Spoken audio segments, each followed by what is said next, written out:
So in this really quick wall demonstration, because I am drawing on a wall, I wanted to highlight what 26 major releases per year means from an end customer perspective and a customer adoption perspective, and also what that means for Dynatrace in the long run. So what we've done is we've completely digitally transformed ourselves.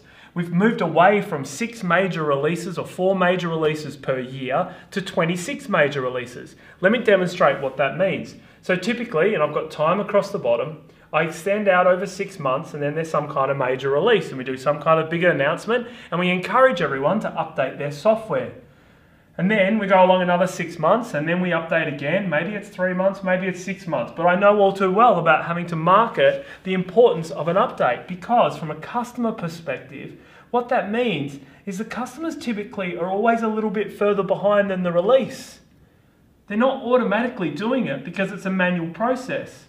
So it means 2 things. One is, even though you're releasing this software, it doesn't actually mean that the customers are on that latest version, and you end up having to support many different versions, which takes people away from being able to focus on innovation.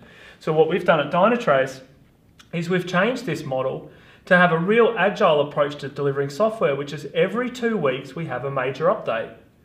And it follows in a path that looks a little bit like this. It's far more accelerated in terms of the features than it is when you follow this model. But here's the big one. The big one is you automatically get these updates.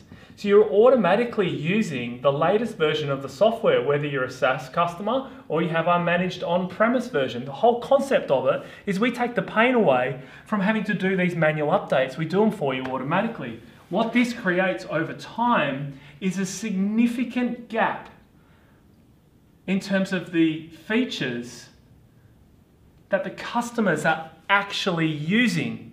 I know all too well because I market software.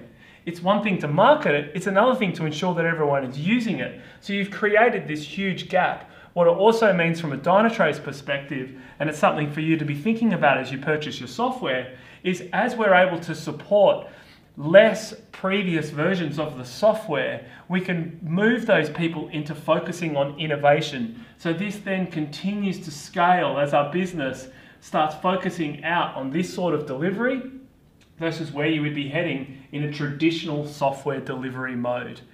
So I encourage you, when you are looking into comparing Dynatrace and the competition, be thinking about how difficult is it for us to adopt the new features that come out and really evaluate what is being released versus what's being released from the competitive perspective, and whether you're actually ever really going to realize those benefits, because we're heading off this way on a rocket ship and we want you to come with us.